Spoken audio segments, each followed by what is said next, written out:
and Bites. So, ang Shake and Bites di ay kay ko siya kanang sa ay mga snacks and mga drinks, food and drinks. So, wala kong goal akong ikuan sa mga tao, food and drinks. So, ang mission di ay kay to provide a fast, friendly, and exciting dining experience where customers can enjoy delicious, high-quality burgers, crispy fried, creamy, refreshing milk tea, and coffee. So morning ako ang mission na makakuha ko sa customer, and especially dahil ka ng yes, bubasa ko ng dining area.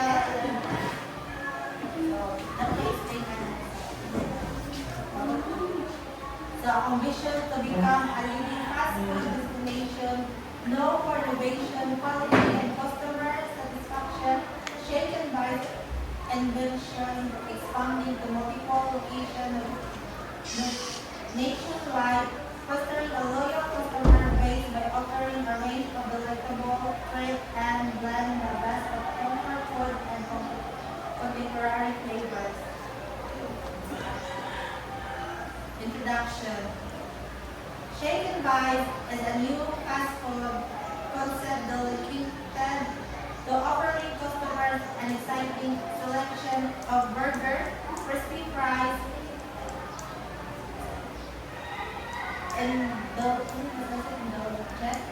indulgent milkshake, and milk tea. With an innovative blend of food options, we aim to cater to diverse tastes and preferences. So, ang problem statement, I noticing that those students have no private place or quiet place to study, especially for college students. They cannot focusing their study because of their surrounding. Kaya mostly mo dun mga college student kay kuan mo dun kanay kuan kanay tawag ano kanang focus kay sila sa ilang mag-eskwela ba hindi na kanang place dun nga ilong and kuan wala istorbo wala saba kay para maka-focus din sila.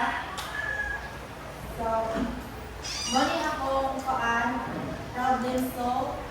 So my shop will help them to give a place to study and to focus while enjoying delicious burger, fries, milkshake, and coffee, making perfect spot for productive and relaxed at the same time.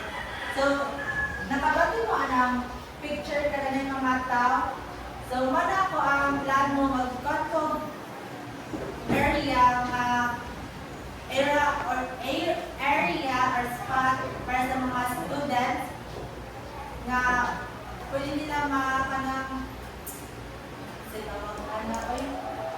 pwede nila magamit para sa study nila and wala din makastorbo nila kay this kanila area kay ilong dyan siya bawal sabak pero kuhaan sa kuhaan free wifi in charge pero di nila mo provide ng laptop or any internet sila na mo provide sa ilang mga gamit so ang ako ala ay free ang wifi and charge.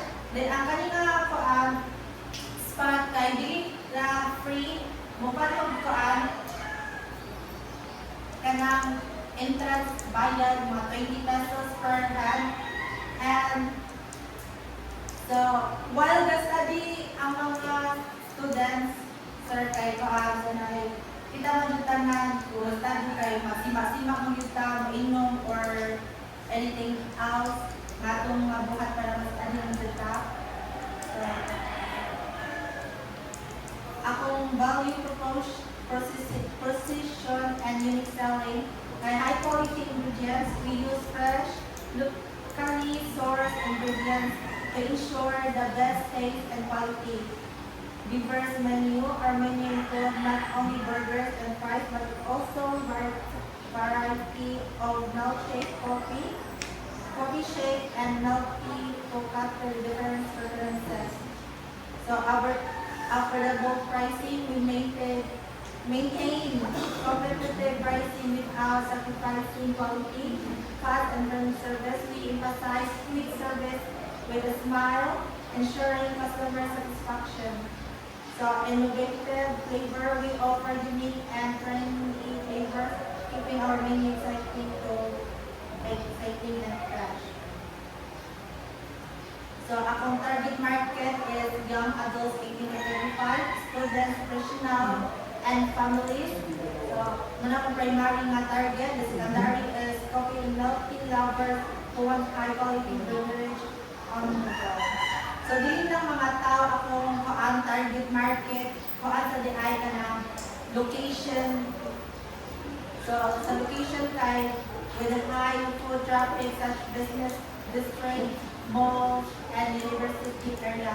So, dili lang mga tao ang target, kuan sa diay mga location, ako i-location asa mas daghan mga tao or mga traffic kaayo mas mupalit jud sila ba. Like, dili kaayo ka lang kuan good.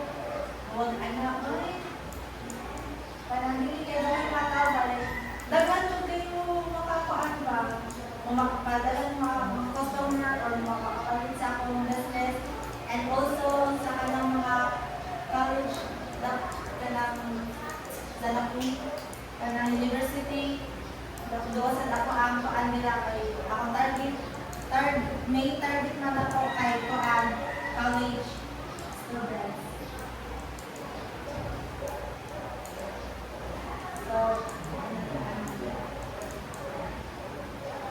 So competitors and competitive advantage. So meron ako sa akong competitors answer kay ko-answer ka ng McDo and kuan Burger King kay nami same give offer burger, fries, and drinks. So meron akong possible nga kuan competitors. So financial projection, initial investment, equipment, location, lease, marketing, staff, salaries, and inventory, revenue stream, dine-in, take-out, delivery service, and promotion, projection, break-even, estimated within the first 12-18 months, grow plan, expand to multiple locations and into those franchising opportunities. So, my business model is revenue model, direct sale from food and beverage, upselling, combos, and promotion. Cost structure, rent, ingredients, salaries, marketing, and utilities.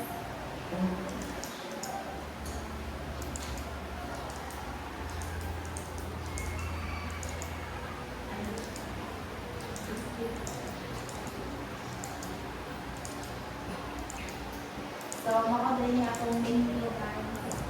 Burger ay 30 pesos. Affordable lagi kayo sa mga students or sa mga tao na